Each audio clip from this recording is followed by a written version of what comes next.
Salam, Shalom, apa kabar Ibu Tik?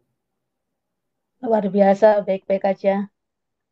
Ya, luar biasa karena Tuhan Yesus baik. Amin, Ibu. Amin. Ya, karena Tuhan Yesus adalah pribadi yang baik.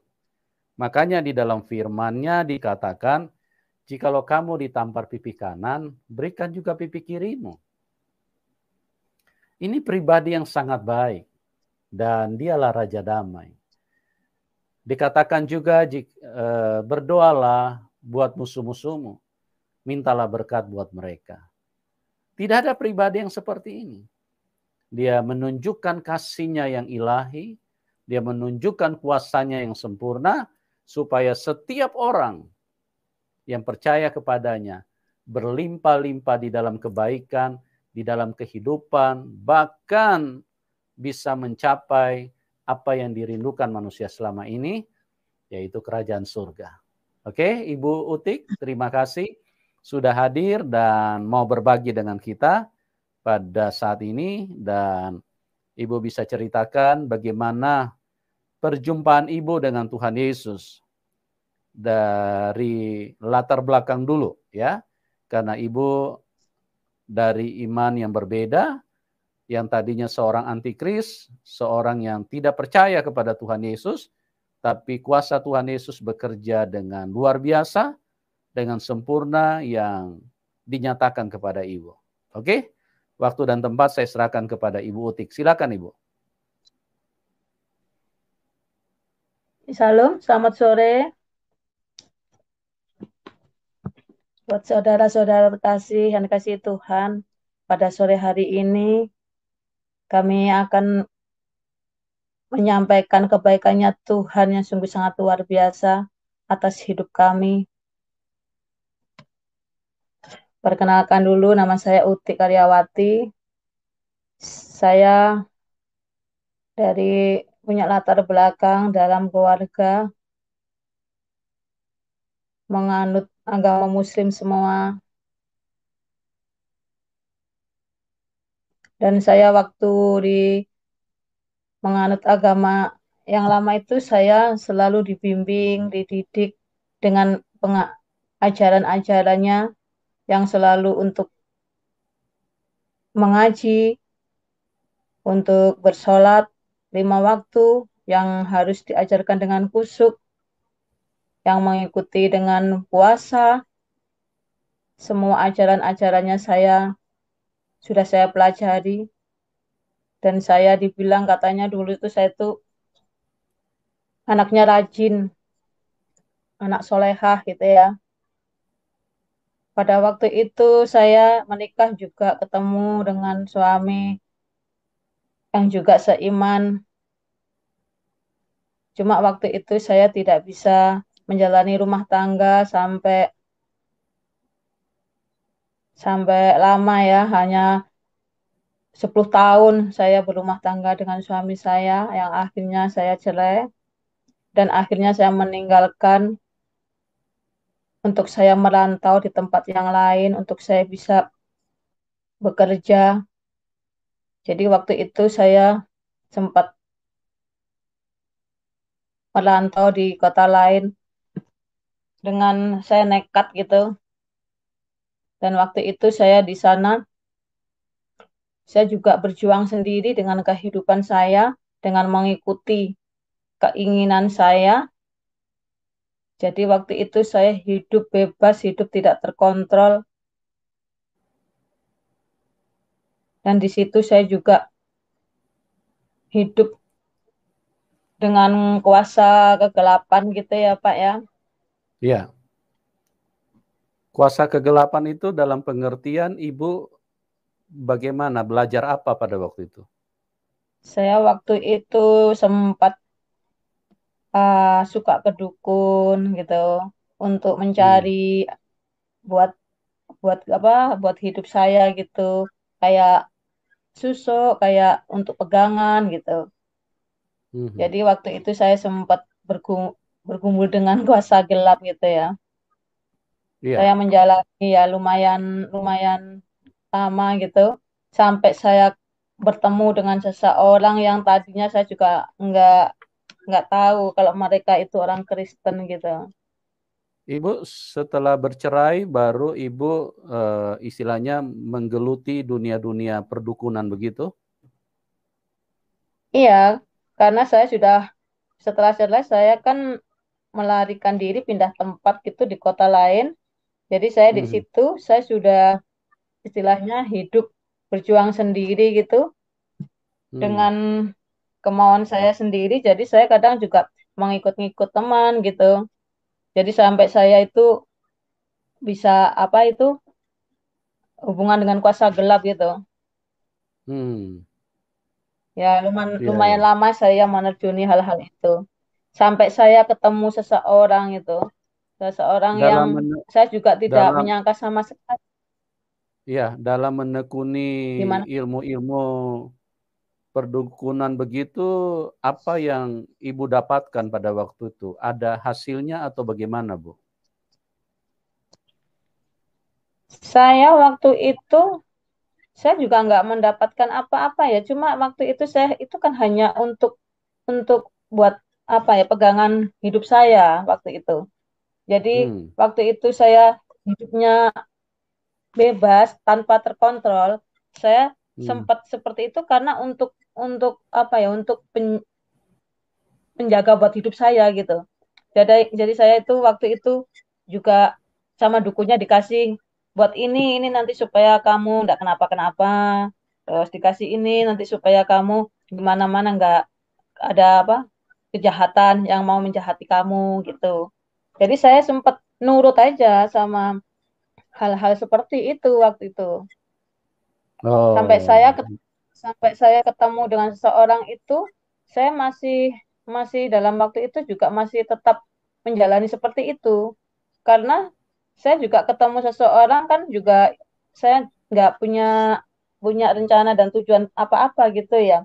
Orang itu sendiri ya mungkin Tuhan kirim apa gimana ya Pak ya. Dia yang Ya, selalu mendekati saya terus sampai saya bisa menikah. Dari situ saya itu akhirnya selama saya Ibu selama berapa lama Ibu menekuni dunia perdukunan pada waktu itu? hampir 5 tahun saya. Hampir Dari lima lima tahun. tahun, dari 5 tahun Ibu menekuni itu sama sekali tidak ada hasilnya atau pernah terbukti bahwa kuasa yang Ibu pelajari itu ada manfaatnya atau ada hasilnya atau tidak terbukti sama sekali? Bagaimana perjalanan Ibu? Silakan. Kalau hal itu saya tidak apa ya, tidak mendapatkan hal-hal yang baik gitu ya Hmm. dengan mengikuti hal-hal seperti itu kuasa gelap. Ya waktu itu saya sempat istilahnya saya untuk apa yang menjadi kemauan saya berhubungan seperti itu. Jadi kuasa gelap iblis-iblis itu bisa membantu saya gitu waktu itu. Jadi Hmm. saya merasa waktu itu tuh juga untuk tidak ada hasil yang untuk hidup saya itu benar-benar bisa damai, bisa puas gitu. Hanya untuk sementara gitu. Apa yang menjadi Hmm. keinginan saya bisa tercapai tapi tidak bisa bisa bisa kekal gitu. Hanya untuk sementara untuk mengikuti nafsu saya waktu itu. Hmm. Jadi saya sempat sempat bergumul 5 tahun itu sebenarnya ya juga tidak ada hasil yang positif sih buat saya. Kalau saya sekarang Sel- sudah bisa. Selama 5 tahun tidak ada hasilnya, kenapa bisa sampai selama itu Ibu menggeluti? Kan seharusnya kalau Karena misalnya 1 tahun tidak ada hasilnya kan ya ditinggalin aja. Tapi bagaimana cerita Ibu? Kok bisa sampai 5 tahun Ibu tidak karena merasakan waktu apa-apa tapi ya karena waktu itu saya sendiri juga merasa hidup saya merasa sendiri dan saya juga merasa kayak orang apa ya waktu itu saya juga sudah nekat hidup sendiri. Akhirnya saya tetap menjalani seperti itu. Sebenarnya memang nggak ada hasilnya, tapi saya tetap jalani seperti itu. Cuma hanya sebatas mengikuti apa ya, hanya nafsu saja Pak, nggak ada itunya, saya nggak merasakan Hmm. hasil yang lebih baik gitu loh. Iya. Sampai saya bertemu dengan seseorang ini, jadi saya waktu itu disadarkan, diarahkan gitu. Cuma saya tidak bisa meresponi dulu, tidak begitu saya tanggapin gitu. Tapi lama-lama saya juga berpikir, akhirnya ya itu tadi, saya terus merasa istilahnya ada teguran dari Tuhan dengan lewat seseorang ini, ada teguran itu. Saya terus berpikir, terus sedikit-sedikit saya mengikuti arahannya orang ini, yang akhirnya saya bisa bisa dekat dan bisa menjalin hubungan gitu. Tujuan utama Ibu apa sampai menggeluti dunia begitu? Dunia perdukunan, dunia-dunia gaib begitu. Tujuannya apa? Tujuan utamanya itu apa? Karena bercerai dengan suami atau karena ingin supaya dapat pasangan baru atau ingin ingin apa pada waktu Ibu lakukan itu? Pada waktu itu tujuan saya itu karena saya merasa merasa apa itu merantau hidup sendiri, dan saya juga berjuang untuk hidup sendiri. Jadi tujuan saya waktu itu saya bekerja, saya juga minta untuk pekerjaan saya itu bisa lancar gitu ya Pak ya. Untuk bisa, Usaha. ya saya kerja ngikut orang. Jadi saya kerja itu eh, waktu itu juga serabutan gitu ya, ikut orang. Jadi saya minta ke dukun itu supaya saya itu nanti ada belas kasihan, apa supaya kerjaan saya lancar, apa gimana, seperti itu. Jadi terus waktu itu saya juga istilahnya hanya belajar kepingin tahu waktu itu. Saya pernah sempat belajar kepingin tahu dengan namanya kuasa gelap itu, sempat saya juga menerjuni. Tapi waktu itu saya juga, ya hal itu sebenarnya juga dilarang ya. Waktu itu saya juga sempat kepingin tahu itu karena saya, bukan karena saya punya tujuan, benar-benar tujuan ingin ingin apa itu mencelakai orang sih enggak. Saya hanya kepingin tahu seperti apa sih dengan hubungan dengan apa sama kuasa gelap itu. Saya pernah sempat Hmm. dipelajari, diajari seperti ini, seperti ini. Tapi tidak saya geluti untuk hidup saya, enggak. Saya hanya sebatas kepingin tahu aja waktu itu. Tapi kalau untuk dari Oh. dukun, saya minta pegangan buat ini karena saya waktu itu kan kerja kerja malam gitu ya. Waktu saya Hmm. ikut kerjasama dengan Polsek itu, saya kan selalu kerjanya malam-malam gitu. Jadi saya Hmm. harus punya punya untuk pegangan supaya saya itu selamat, supaya saya itu aman dari kejahatan nanti kalau di jalan, kalau di nanti gini-gini gitu waktu itu. Supaya sakti gitu ya. Bukan supaya sakti sih ya, bukan, itu kan ilmu. Saya nanti cari ilmu kalau sakti. Itu bukan bukan sakti, bukan saya cari ilmu, saya hanya untuk tubuh saya itu ada yang jaga gitu, hanya seperti itu. Oh, iya iya. Oke. Waktu itu. Setelah saya berjalan 5 tahun itu, saya ketemu seseorang, saya diarahkan, uh, ya ditegur lah ya. Saya juga waktu itu nggak begitu respon, lama-lama saya juga berpikir, akhirnya saya bisa meresponi dengan baik itu sama orang itu, diarahkan, sudah selesai kerjaan seperti itu, nggak usah dilanjutkan terus. Nah, lama-lama kan saya pikir-pikir juga betul juga ya, benar juga. Akhirnya saya mengikuti dengan arahan orang itu tadi. Karena saking sering ketemunya, ya mungkin saya juga sendiri juga nggak tahu ya, mungkin Tuhan kirim apa gimana. Orang itu tiap hari memang datangin saya, Hmm. selalu selalu kayak kayak apa tuh, memantau saya gitu loh, kayak menyelidiki saya kerjanya seperti apa. Yang akhirnya dia sampai bisa melihat sendiri saya itu kerjanya seperti apa gitu.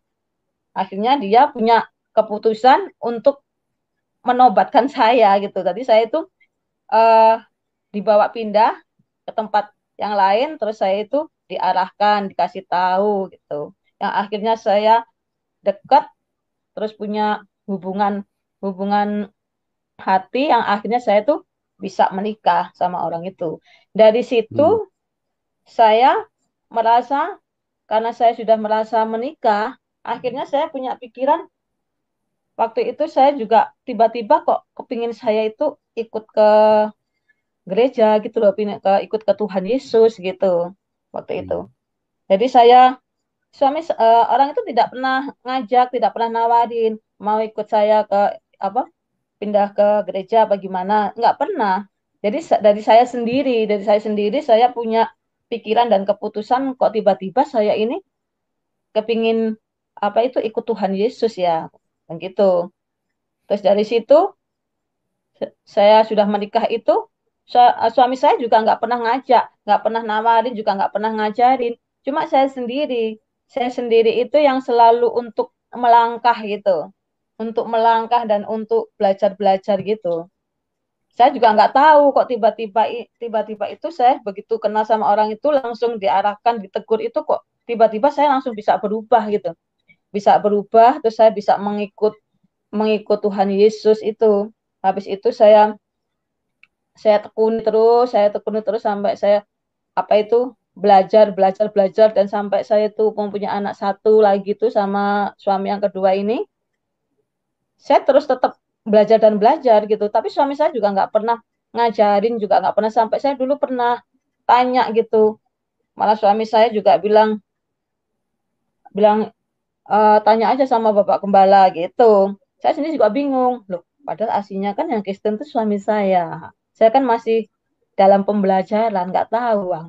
Tapi waktu itu saya juga karena hati saya sendiri, gitu loh, kan hati saya sendiri kok tiba-tiba selalu ingin ke gereja terus ingin selalu ketemu Tuhan Yesus gitu waktu itu. Jadi saya selalu selalu saya telateni, saya selalu datang datang gitu tiap minggu kalau ada acara di gereja apa selalu datang karena saya kepingin tahu firmannya itu, pembelajarannya itu seperti apa gitu loh. Yang akhirnya lama-lama saya juga mendapatkan bahwa Tuhan Yesus Kristus itu seperti ini, juru selamat. Jadi saya waktu itu sempat sempat apa ya? Jadi saya itu kasih mula-mula saya tuh terus nggak sampai bisa berhenti waktu itu. Terus selalu punya kerinduan itu sama Tuhan, itu selalu muji nyembah itu waktu itu. Jadi setelah saya belajar dan belajar terus itu, saya juga merasakan ya Tuhan itu sungguh sangat luar biasa buat hidup saya itu. Jadi saya itu ada sentuhan dari Tuhan, ada kasihnya dari Tuhan. Saya itu merasakan semuanya, walaupun saya nggak bisa melihat, tapi itu saya bisa merasakan kebaikannya Tuhan tuh loh, kuasanya Tuhan. Waktu saya dulu dengan saya keyakinan yang dulu itu saya hubungan sama kuasa gelap itu saya tuh bener-bener nggak ada merasakan kayak kasih tuh nggak ada. Hanya merasakan tuh secara duniawi itu hanya sesaat kayak apa ya, tidak ada nyaman gitu loh, tidak ada nyamannya sama sekali gitu. Kalau sekarang saya begitu mengenal saya Tuhan Yesus itu, saya itu sungguh-sungguh damai sejahtera itu selalu memenuhi dalam hidup saya, walaupun saya itu mengalami banyak pencobaan itu saya itu selalu merasakan ada damai gitu.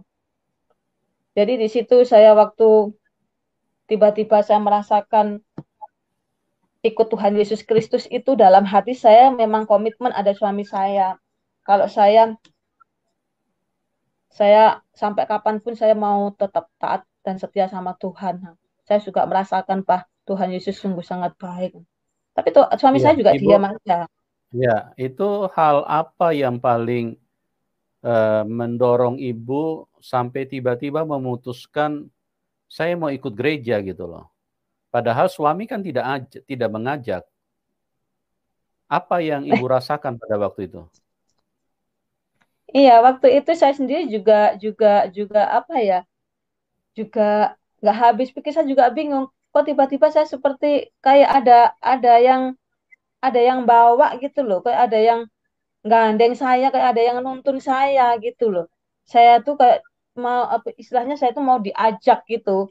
Jadi saya tuh ya kayak orang nggak ngikut aja gitu. Jadi saya sendiri juga bingung. Kok tiba-tiba saya kok begitu sama orang ini dapat teguran, dapat diarahkan, kok saya tiba-tiba bisa langsung berubah, langsung saya bisa mau mau mengikuti nasihatnya dia, arahnya dia, langsung saya melepaskan semuanya itu. Saya sendiri juga nggak tahu, tapi saya merasakan bahwa saya itu kayak ada yang nuntun saya, kayak ada yang bawa saya, gandeng saya gitu loh. Dari situ Hmm. saya sempat waktu itu merenung, kok saya juga merenungnya berarti ini waktu karena saya dari masa lalu saya hidupnya seperti itu, jadi saya kayak terbuka mata saya itu ada yang gandeng, ada yang nuntun itu. Ini apa Tuhan Yesus ya yang ngajak saya ini? Saya juga gitu. Kok tiba-tiba saya tuh Sebelumnya, bisa sebelumnya Ibu punya pemahaman terhadap Tuhan Yesus itu seperti apa? awalnya saya belum belum sama sekali belum sama sekali ada bisa mengerti pemahaman masalah Tuhan, belum mengerti. Jadi waktu saya Hmm. begitu tiba-tiba saya punya keniatan ingin ke gereja, saya mau apa datang ke gereja itu, dari situ saya muncul selalu ibadah pertama itu, awal pertama itu saya tadinya masih masih masih bingung. Setelah itu saya kedua baru saya tuh merasakan lebih lebih menggebu-gebu gitu. Waktu itu saya belum belum belum bisa mengerti, belum bisa memahami. Cuma hanya tiba-tiba saya tuh kayak ada yang bawa gitu, kayak ada yang nuntun gitu. Jadi kayak ada yang seakan-akan itu kayak ada yang nuntun, kamu jangan jalan ke sana, ke sini. Kayak seperti itu. Jadi saya ngikutin aja gitu. Dengan hati saya tuh tiba-tiba saya juga punya komitmen tanpa saya mikir ini Tuhan Yesus seperti apa ya? Apa enggak? Saya tiba-tiba seperti kayak ada yang dorong, ada yang bawa gitu. Hmm. Saya sendiri juga waktu itu sempat kok tiba-tiba saya bisa seperti ini ya. Saya juga Enggak, seperti itu. maksud maksud saya seperti ini, Bu. Di dalam kepercayaan Ibu yang lalu, Ibu Ya. memahami Tuhan Yesus itu seperti apa? Misalnya sebagai nabi atau apa gitu loh. Oh, begitu. Oh, Ya. waktu saya menganut yang keyakinan saya yang lama dulu, kalau saya itu pemahaman masalah Tuhan Yesus Kristus waktu itu saya punya penilaiannya ya negatif ya Pak ya waktu itu. Hmm. Seperti apa, Bu, Karena penilaiannya? ya waktu itu penilaian saya itu uh, Tuhan Yesus itu kan disalib. Kok ada Hmm. katanya Tuhan, tapi kok bisa disalib? Terus Hmm. saya juga penilaiannya kan nggak mungkin lah, wong itu katanya Tuhan, harusnya Tuhan kan bisa berkuasa segalanya, tapi kok bisa disalib? Terus saya juga punya istilahnya kan juga pemikiran negatif itu ya, apa ya Pak ya. Waktu Hmm. itu saya juga, ah orang Kristen itu juga istilahnya ajarannya nggak bener lah. Waktu itu sempat Iya. seperti itu. Jadi saya, Kafir. ya saya muncul gitu, tapi saya nggak berani untuk terlalu terlalu untuk apa ya, langsung ngomong cos-cos gitu nggak bisa. Saya hanya hanya punya penilaian seperti itu. Oh orang Kristen ini ajarannya nggak bener. Apalagi Hmm. kok katanya di gereja nyanyi-nyanyi lah, nangis-nangis, apa gitu. Itu seperti apa sih doanya?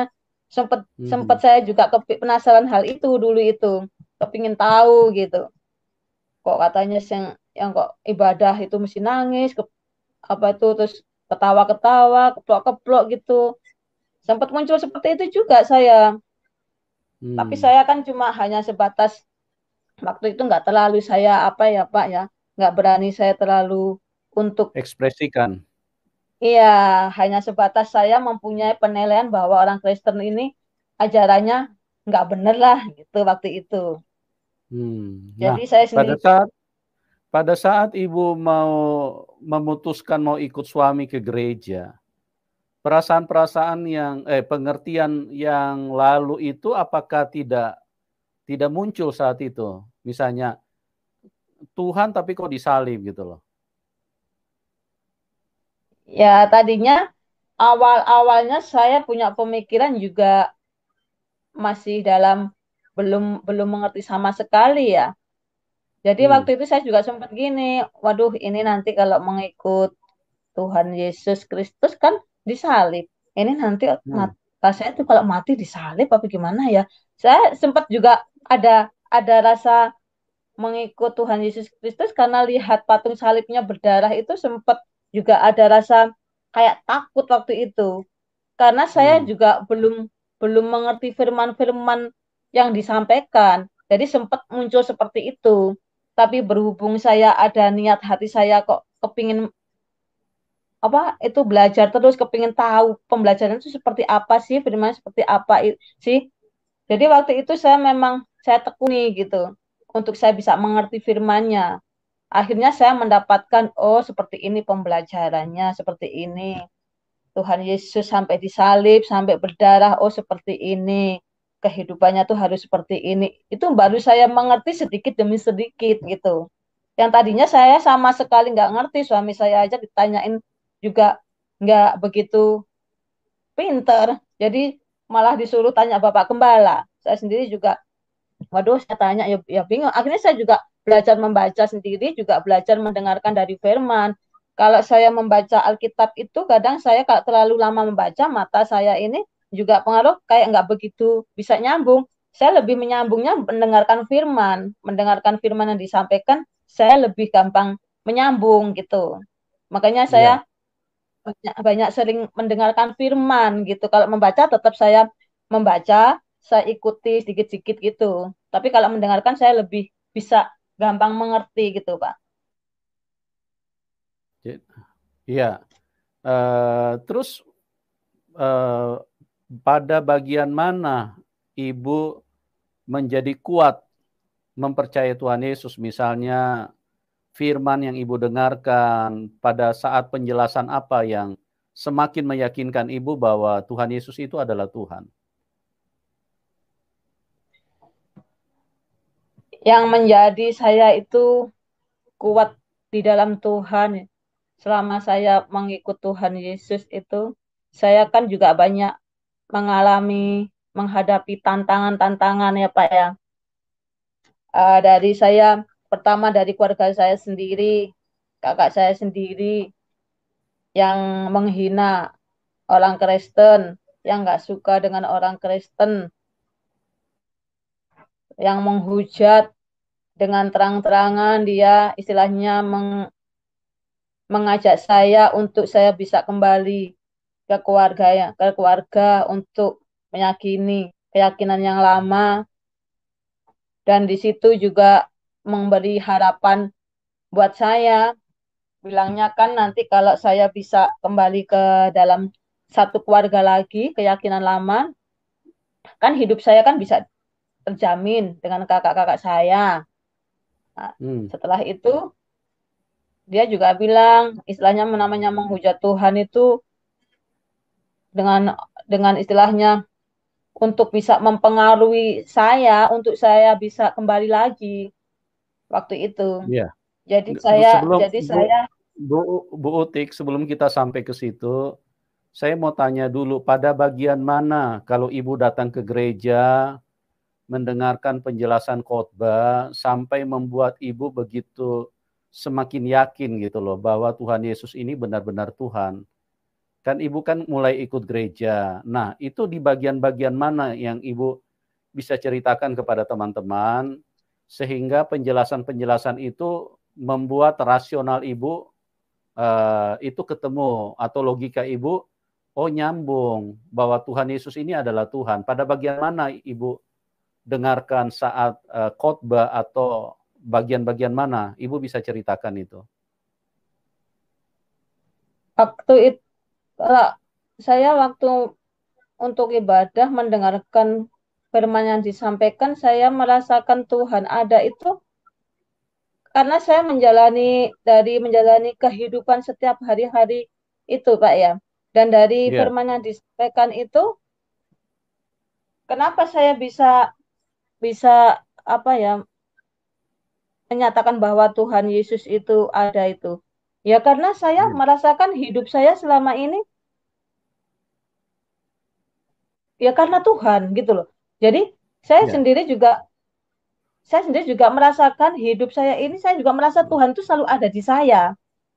Dan setiap apa yang menjadi pergumulan saya itu dan Tuhan itu selalu ikut campur dan saya itu merasakan tuh Tuhan itu selalu ada di hidup saya gitu. Jadi Iya. untuk firman-firman yang disampaikan saya juga nggak begitu apa dengan ayat-ayatnya ya, tapi firman-firman yang disampaikan itu saya benar-benar yakin dan percaya kalau Tuhan Yesus itu memang memang Tuhan Tuhan kita, Tuhan orang Kristen gitu. Saya juga merasakan itu. Iya, Dari memang jadi saya, Ibu, saya merasakannya itu dari kehidupan kehidupan dari setiap harinya gitu loh Pak. Apa yang menjadi kehidupan hmm, saya setiap saya menghadapi pergumulan persoalan gitu, saya itu eh, merasakan bahwa Tuhan tuh ada di saya dan selalu ikut campur gitu. hmm. Jadi Ibu merasakan bahwa Tuhan itu nyata gitu ya. Iya, Ya, jadi itulah yang terjadi dengan Ibu Utik bahwa Tuhan Yesus itu bukan hanya Tuhan yang ditulis di dalam buku, tetapi Tuhan Yesus itu adalah perkataan atau firman yang nyata. Jadi terbukti, terjadi di dalam kehidupan Ibu bagaimana Tuhan Yesus punya kuasa, punya penyertaan itu bisa dirasakan, ya. Itu yang terjadi dengan Ibu Utik. Nah, eh, terus kemudian bagaimana Ibu mengambil keputusan bahwa ini adalah Tuhan yang benar, terus kemudian bagaimana reaksi dari orang-orang yang ada di dekat Ibu? Keluarga misalnya atau apapun.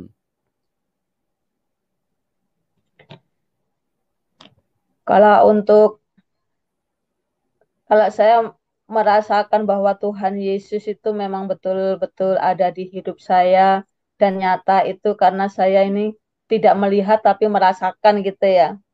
Saya Ya, tidak melihat tapi benar saya merasakan.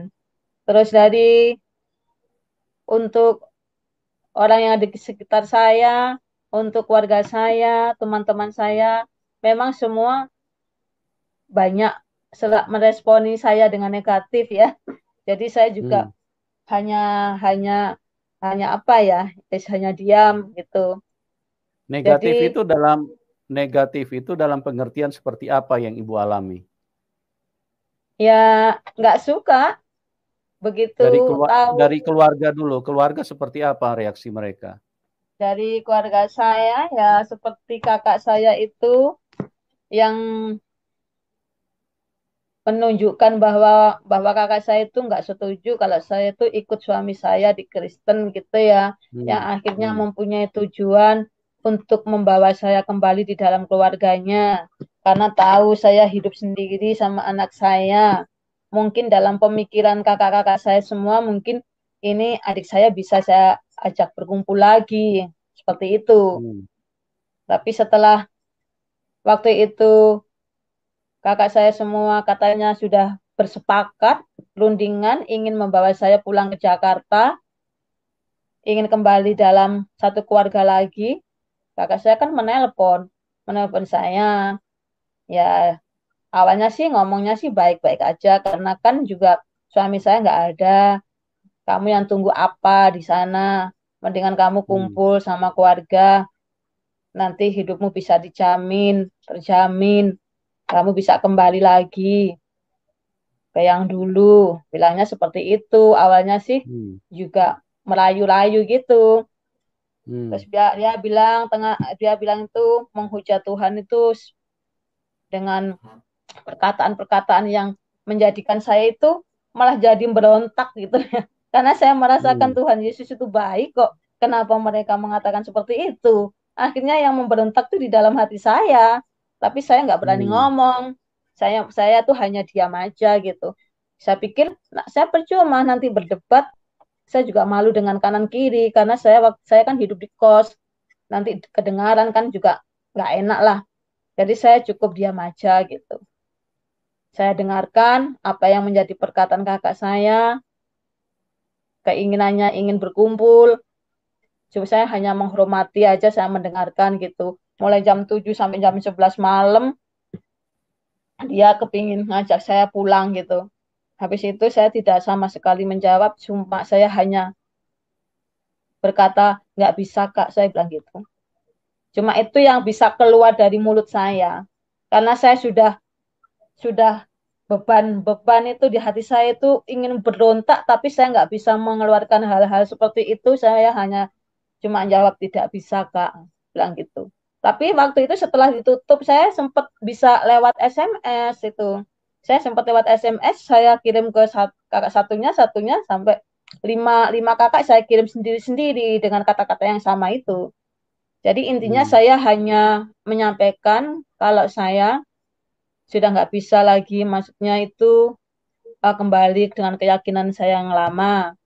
Yang kedua, saya bilang kalau memang keluarga sudah nggak mengakui saya sebagai adiknya, nggak apa-apa. Saya bilang gitu. Yang penting Tuhan Yesus masih tetap mengakui saya, Kak. Saya bilang gitu. Nah, tapi kakak saya yang satunya sempat bisa menjawab.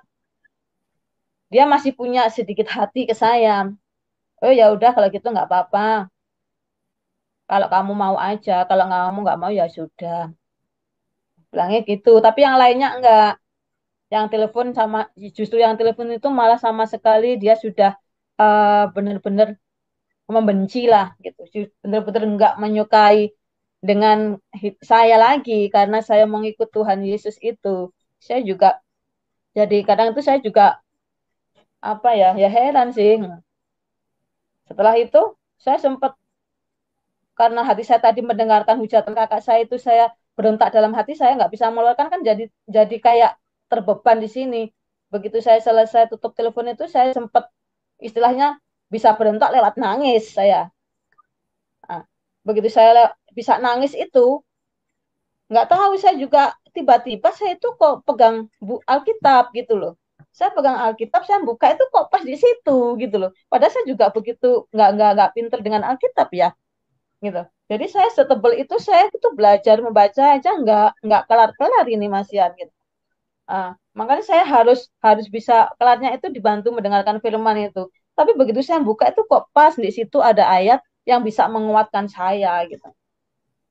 Ayat Jadi apa, Bu? ayat ya kan ya, kalau apa tuh ya ayatnya saya tuh nggak di mana ya tuh nggak apa cuma berbunyi berbahagialah orang-orang yang dianiaya demi namaku. Ya dari situ cuma ayatnya saya nggak hafal ya Pak ya tapi bunyinya saya yang nyantol sampai sekarang itu yang nyantol saya bunyinya. Dari situ saya Hmm. langsung kaget gitu loh. Berbahagialah orang-orang yang dianiaya demi namaku. Jadi saya tuh dari situ merasa malam itu saya sungguh-sungguh kayak terbuka pikiran saya itu mata saya juga kayak langsung langsung melek gitu. Saya merasa itu Tuhan itu ada di dekat saya waktu itu. Hmm. Benar-benar merasa nggak bisa melihat tapi saya tuh merasakan Tuhan tuh ada di saya. Iya. Nah, anak saya juga pas tidur. Jadi saya tuh bener-bener bener-bener ada gitu. Cuma nggak bisa dilihat tapi bener-bener ada waktu itu. Dari situ saya langsung kayak merasa nggak ada rasa apa ya, kayak jengkel kayak apa tuh nggak ada.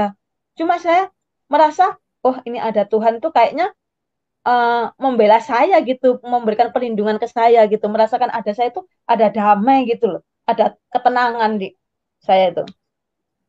Nggak tahu saya sendiri juga juga gimana ya. Saya nggak bisa, tapi saya nggak bisa melihat, tapi saya bisa merasakan semuanya itu loh, Pak. Hmm.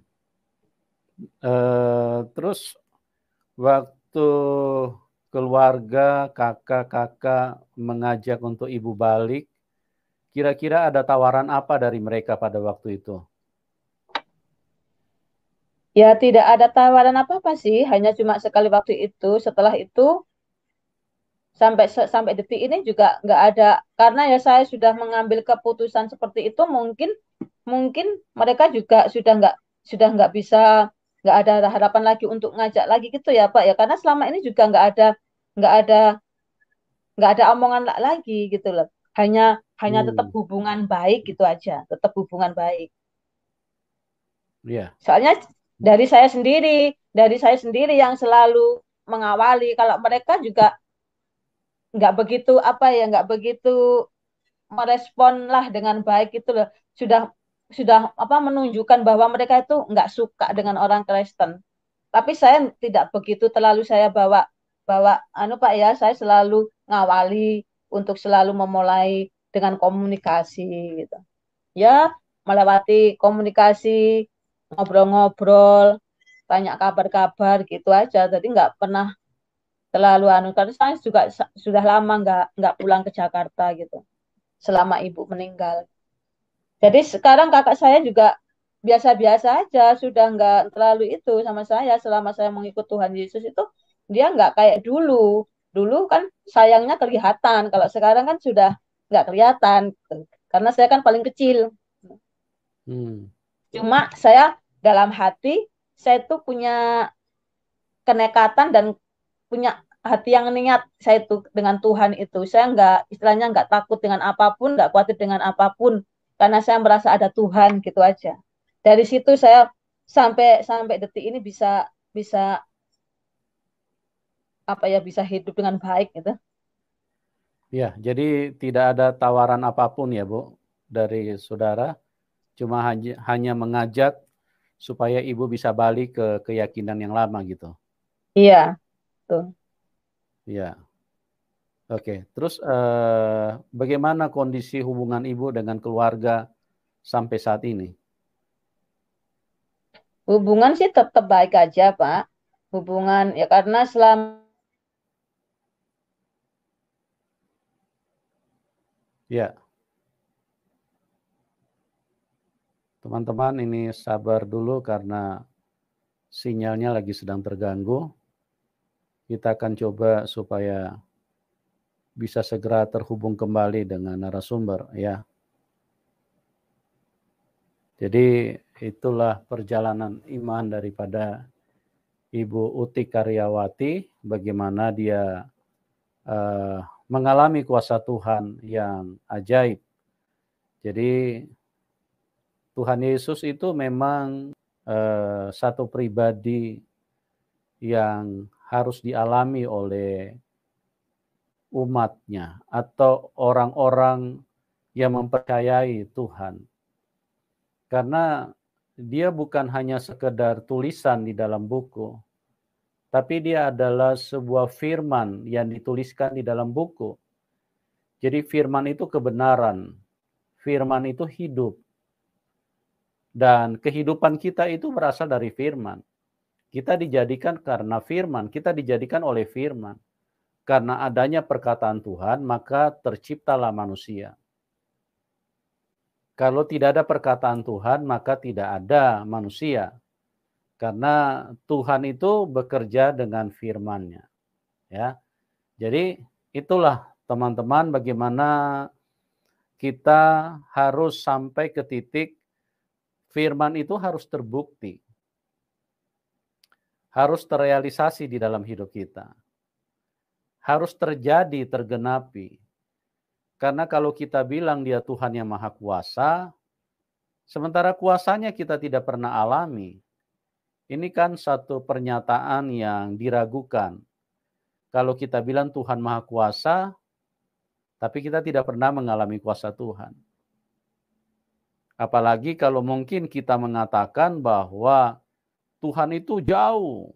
Dia adalah sesuatu yang tidak tersentuh. Nah, itu adalah pernyataan-pernyataan yang kalau kita perhatikan firman Tuhan tidak ada kebenarannya. Karena kebenaran yang sesungguhnya itu kita bisa berkata dia Maha Pengasih, Maha Penyayang. Nah, ini harus ada bukti di dalam hidup kita. Baru itu menjadi kebenaran, ya. Sama juga dengan hukum yang berlaku khususnya di negara NKRI bahwa harus ada 2 alat bukti. Kalau 2 alat bukti sudah terpenuhi, maka itu tidak diragukan, itu sebuah kebenaran. Jadi begitu juga dengan apalagi dengan Tuhan yang kita tidak lihat dengan kasat mata jasmani kita. Tetapi pembuktian terhadap kuasanya harus harus dia terbukti. Kita bisa bilang dia Tuhan Maha Kuasa, bagaimana kuasanya kita tidak pernah alami. Berarti kita sedang berdusta, kita sedang berbohong, kita sedang meneruskan pesan yang ada di dalam buku. Tapi kalau kita mengalaminya, Berarti pesan firman yang tertulis di dalam buku itu memang benar-benar hidup. Itu adalah firman dan itu adalah kebenaran. Begitu teman-teman, ya. Ya, kita coba hubungkan dulu dengan narasumber karena memang sinyal di tempat narasumber kelihatannya drop secara tiba-tiba dan itu memang di luar kapasitas kami ya. Karena namanya juga teknologi, sebentar dia bisa di atas, sebentar dia bisa turun. Ya, up and down, up and down. Itulah karya ciptaan manusia. Yang tidak berubah itu hanya Tuhan. Kuasa Tuhan. Nah, kita melihat jadi seperti itu. Supaya jangan sampai iman kita tidak kepada iman yang benar. Jangan sampai iman kita tidak berjumpa dengan Tuhan yang benar. Karena kalau iman kita tidak berjumpa dengan Tuhan yang benar, maka itu adalah kerugian bagi diri kita sendiri. Itu akan membahayakan diri kita sendiri. Ya, itu akan menyusahkan diri kita sendiri karena yang penting di dalam hidup ini adalah keselamatan. Yang penting di dalam hidup ini adalah bagaimana, karena kita semua akan meninggalkan dunia. Kalau kita meninggalkan dunia berarti kita akan menjalani pertanggungjawaban terhadap kehidupan yang sementara ini. Makanya itulah setiap saat kita dengar khotbah. Itulah setiap saat kita dengar ajaran tentang Tuhan. Ya, supaya kita dipimpin untuk bisa bertemu dengan Tuhan. Karena kalau orang hidup di dalam kenajisan, dia tidak akan bisa ketemu Tuhan. Kalau orang yang hidup di dalam kuasa kegelapan, orang yang hidup bersama setan, dia tidak bisa ketemu Tuhan. Ya. Oleh sebab itu, mari pastikan dirimu kita berjuang dengan sungguh-sungguh supaya kebenaran itu benar-benar menjadi nyata di dalam hidup kita dengan terbukti. Ya, dengan terbukti. Di dalam dunia saja yang sementara ini kita perlu bukti, ya, supaya kita tidak salah membeli, supaya kita tidak salah memilih. Apalagi untuk kehidupan kekal. Jadi jangan sampai ya kita salah, kita tersesat dan kita tertipu. Karena dari Taman Eden itu sudah dijelaskan oleh Tuhan lewat kitab Kejadian, ya, bahwa bagaimana iblis itu hadir dengan sejumlah kebohongan, sejumlah berita hoax yang menyesatkan Adam dan Hawa pada waktu itu. Dan apa yang terjadi, itulah yang menyebabkan banyak sekali kuburan di sekitar kita. Karena apa? Karena kebohongan iblis telah masuk di dalam hidup manusia. Tuhan berkata, jangan makan buah itu. Iblis bilang, makan saja. Inilah penyesatan. Inilah kebodohan yang tidak disadari oleh manusia. Firman datang, tapi iblis juga menyanggah dengan berbagai alasan. Ya. Tuhan sudah menyatakan di dalam firman-Nya bahwa itulah sebabnya ada yang namanya dikorbankan lewat peristiwa Abraham mengorbankan anaknya. Itu untuk apa? Itu adalah gambaran bahwa Bapa yang baik itu satu ketika akan mengorbankan putranya sendiri. Jadi itu bukan sekedar sandiwara atau bukan sekedar sebuah cerita, itu punya makna. Itu punya tujuan yang jelas akan sebuah kebenaran yang harus dipahami oleh manusia. Kenapa Tuhan memerintahkan Abraham untuk menyembelih anaknya? Itu sebuah analogi. Ya, supaya nanti pada waktu Bapa yang baik itu melakukan mengorbankan anaknya disalib, Itu tidak bisa terbantahkan lagi oleh manusia bahwa inilah kebenaran gitu loh. Karena begitu banyak orang yang berhasil disesatkan iblis, dibodokin sama setan, akhirnya iblis berkata begini, "Ah, masa Tuhan disalib?" gitu. "Masa Tuhan mati?" Itu adalah sebuah pernyataan yang sempurna yang tidak bisa dibantah.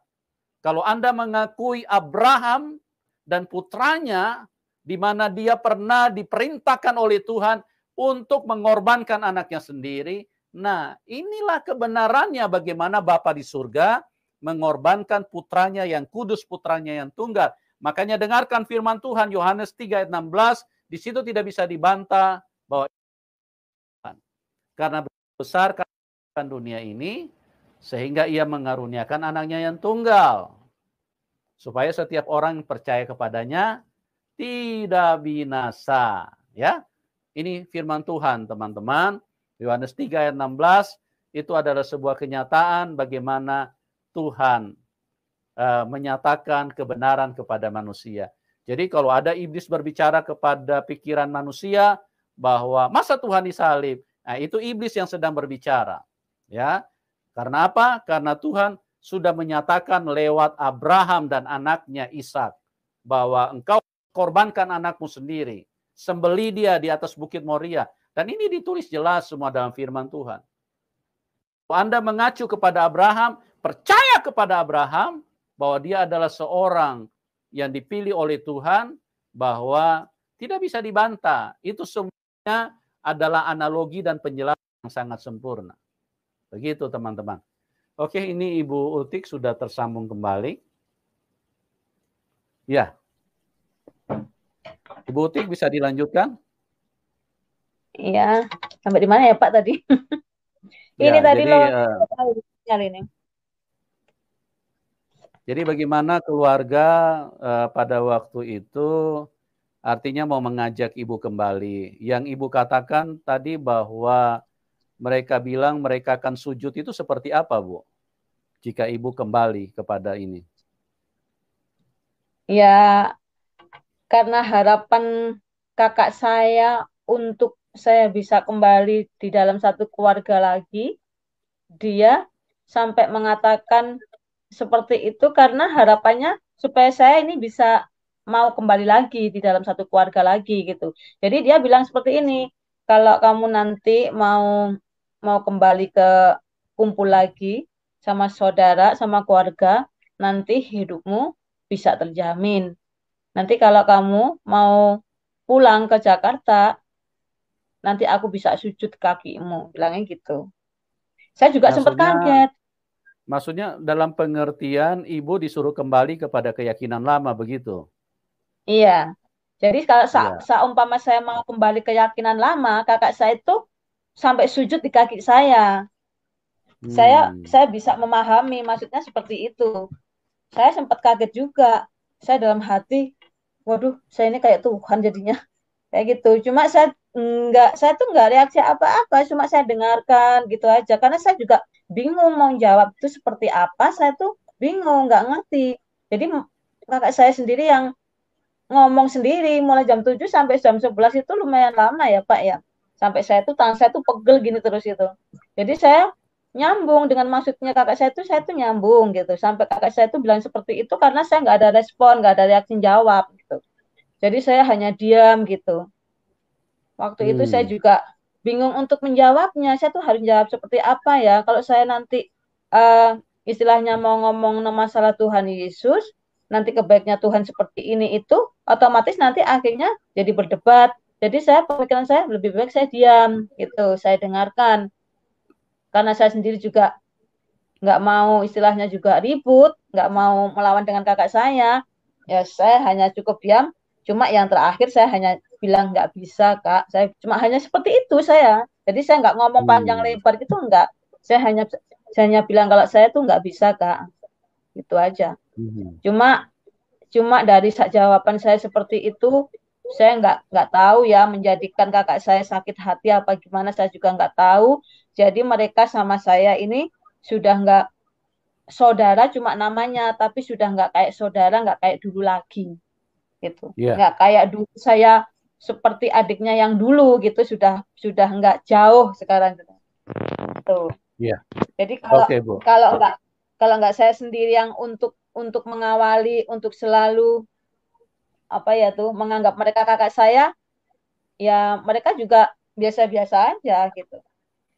Iya, baik, Ibu. Jadi artinya Jadi saya firman juga Tuhan. harus mengawali terus gitu, Pak. Harus mengawali untuk Ya, selalu berbicara dengan kakak saya gitu. oke. Cuma Jadi lama-lama kakak saya juga Ibu, juga Ibu bisa dengar akhirnya saya? bisa, Halo, halo ya, Ibu bisa dengar saya? iya, Iya, iya. Oke, Bu. Saya sudah paham maksudnya. Jadi eh, Ibu kan sudah baca firman bahwa kita yang berbahagialah kalau kamu dianiaya karena namaku. Berbahagialah kalau kamu dihina karena namaku. Karena memang itu penggenapan firman Tuhan, konsekuensinya. Jadi bagaimana kuasa kegelapan itu akan memberdayakan orang-orang yang tidak mengenal Tuhan untuk supaya apa? Supaya kita ini jadi dikucilkan atau kita ini akhirnya jadi merasa diabaikan. Tetapi Tuhan sudah mengatakan di dalam Matius itu, Bu, di dalam Matius 5 Ibu bisa baca oh, bahwa memang sudah dikatakan seperti itu. Berbahagialah kalau kamu dianiaya karena namaku. Jadi itu jelas ya bagaimana Tuhan itu sudah menyatakan dan firman ini adalah kebenaran. Jadi apa yang ditulis itu dialami, benar-benar terjadi di dalam hidup kita. Kalau ditulis tidak dialami, saya ragu dengan apa yang ditulis di dalam buku ini karena bisa-bisa saja itu karangan. Tapi ini berbeda, ini luar biasa sekali karena yang ditulis semua di sini kita alami. Yang ditulis iya, semua di sini terjadi di dalam hidup kita.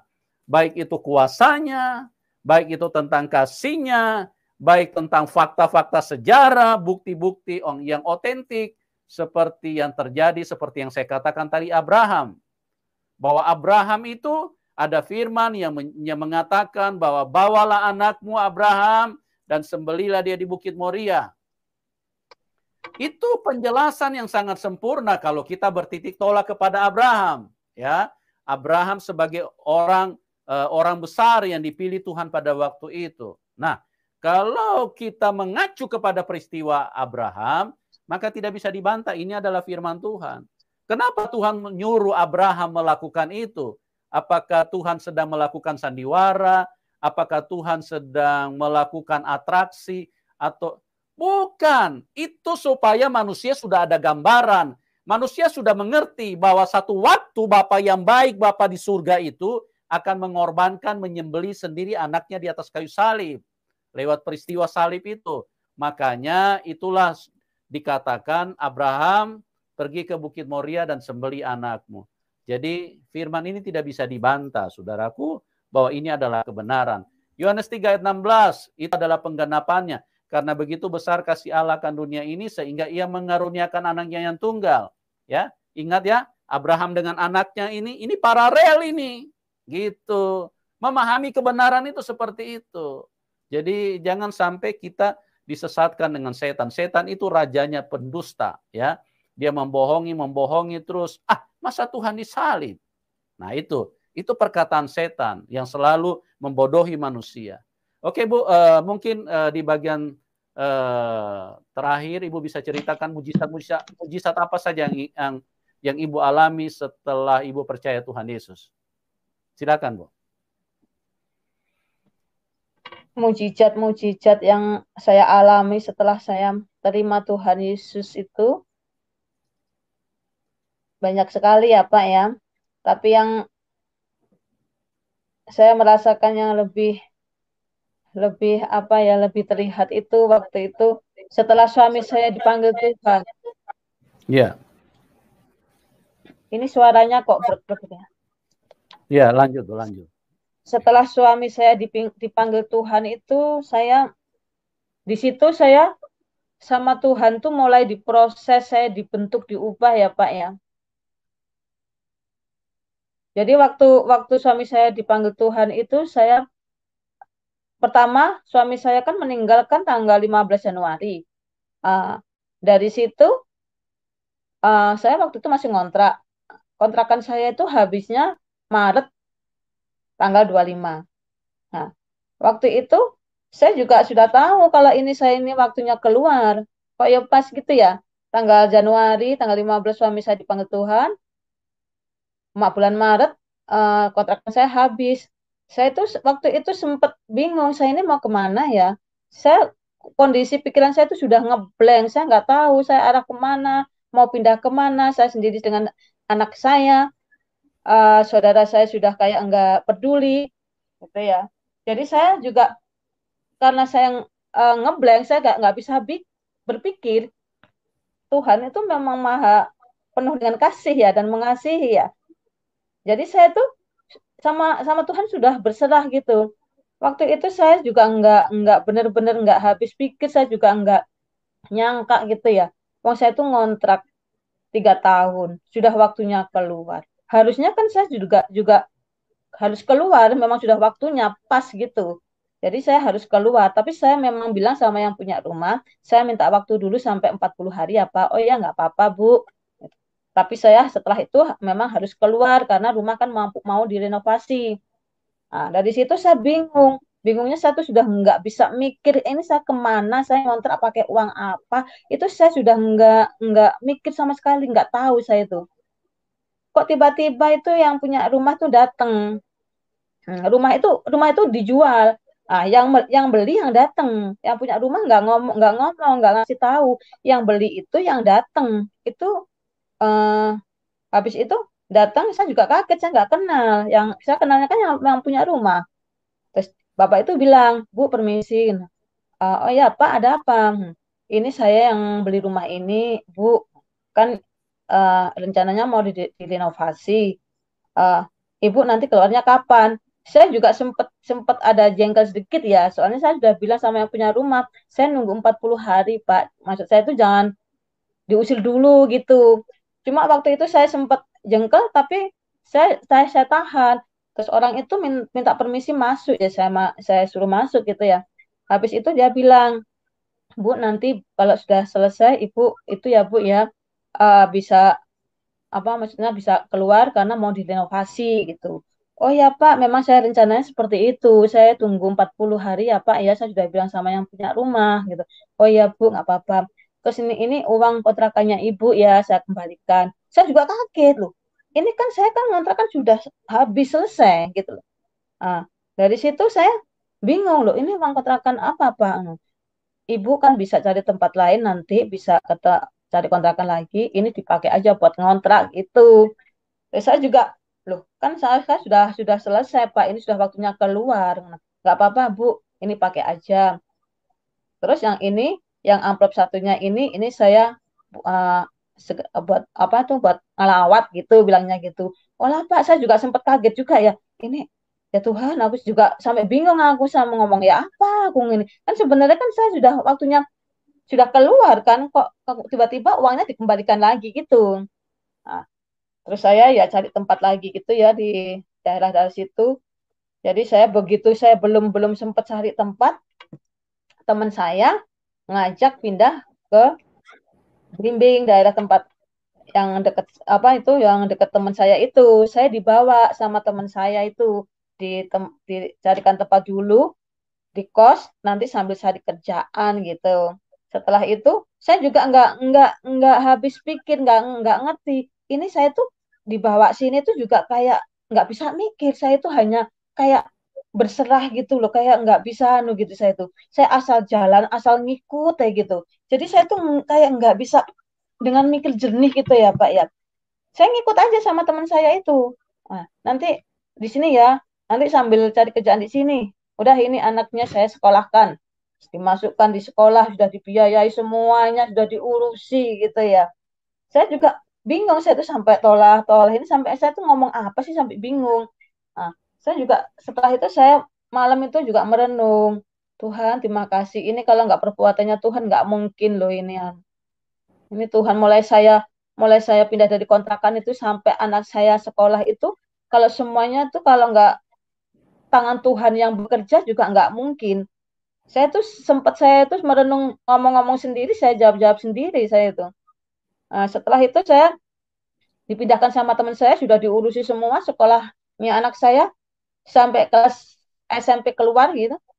Ya itu, jadi saya baru bisa, saya juga apa ya, selalu selalu berdoa tiap malam, setiap malam jam 2 jam 3 saya selalu bangun kan. Saya tuh nggak tahu, ini setiap jam segitu saya tuh selalu dibangunkan gitu. Jadi di situ saya dibangunkan karena mata ngantuk. Saya tuh seakan-akan itu disuruh suruh berdoa gitu. Jadi setiap sampai sekarang tuh jam 3 jam 2 ini saya tuh seakan-akan itu ada yang membangunkan. Harus bangun gitu ya. Ah, dari situ kadang saya tuh kalau kecapean nggak kuat, saya ikuti kedagingan saya tidur. Kalau enggak saya langsung duduk gitu ya. Duduk, wis dengan saya ambil ngantuk-ngantuk, saya selalu berdoa, berdoa, nggak tahu saya, pokoknya saya berdoanya tuh mengucapkan syukur gitu ya. Selalu seperti itu saya tuh. Jadi bukan saya, niat saya tuh mau bangun jam segini, enggak. Saya selalu dibangunkan gitu jam 2 jam 3. Dari situ saya, setelah saya sudah,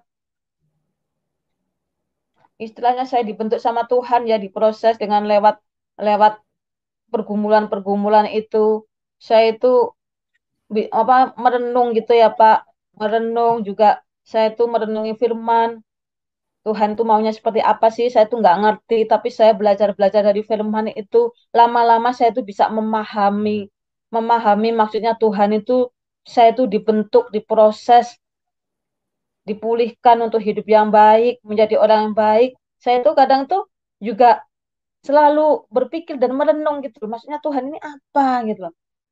Dari situ saya, setelah sama teman saya dipindah itu, saya sudah ditolong itu setahun, teman saya meninggal. Terus saya jadi gini, ini ada apa sih? Kok suami saya dipanggil? Terus orang ini seakan-akan tuh kayak disuruh Tuhan ya. Saya dipindah di sini, sekolah mereka yang ngurusi, yang biayai, tanpa ada pernah, sebelumnya nggak ada rencana omong-omongan rundingan nanti gini gini gini ya enggak. Itu langsung spontan gitu. Nah, jadi langsung gitu, begitu suami saya meninggal itu langsung dia itu ngikuti saya tuh sampai selesai kremasian suami saya itu. Terus dia itu sampai ngikutin di rumah terus, padahal orang-orang sudah pulang, dia ngikutin terus sampai dia itu terus ngajak saya ke sana itu.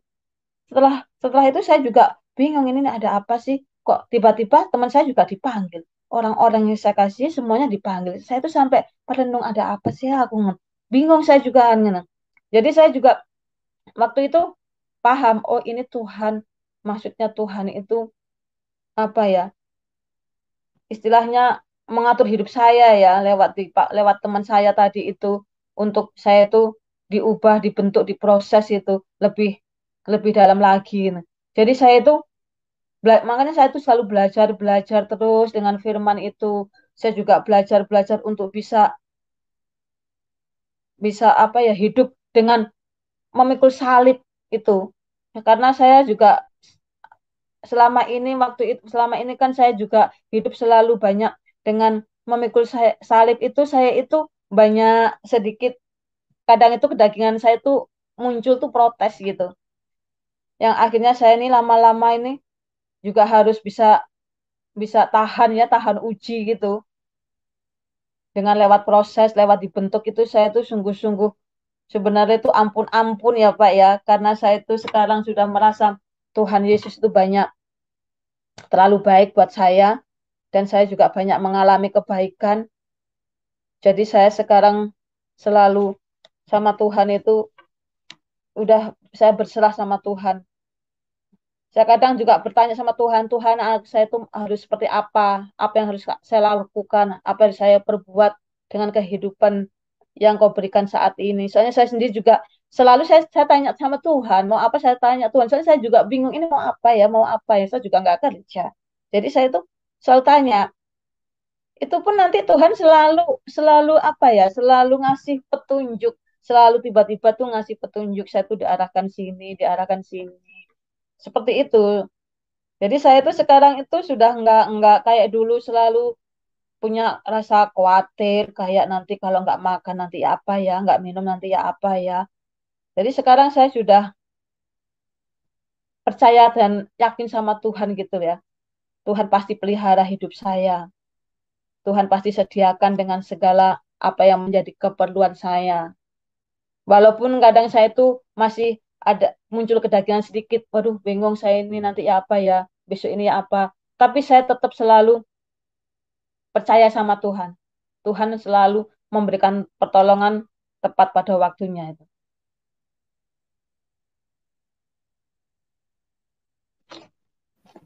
Halo? Ya, ya Bu Utik, terima kasih. Ya, Tuhan Yesus Tuhan yang baik yang telah menyatakan kuasanya kepada Ibu Utik, dan bagaimana kita sudah dengarkan sebuah perjalanan dari yang orang tidak percaya kepada Tuhan, tetapi kasih Tuhan begitu sempurna dan menyentuh narasumber sehingga beliau bisa begitu yakin bahwa Tuhan Yesus adalah Tuhan. Karena itu adalah pembuktian dan terbukti dan dibuktikan oleh Ibu Utik sendiri.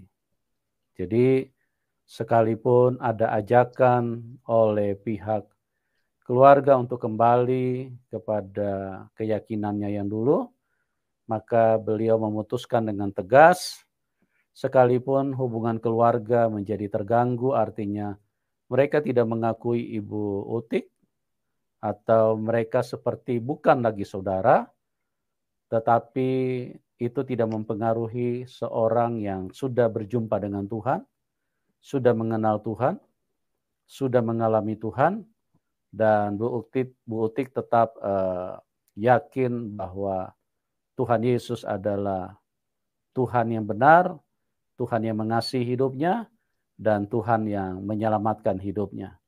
Oke teman-teman, terima kasih buat Ibu Utik atas kesaksiannya yang luar biasa. Doa kami buat Ibu, Tuhan pakai luar biasa. Bagi teman-teman yang ingin mendukung Ibu Utik, nomor rekeningnya kami taruh di layar deskripsi.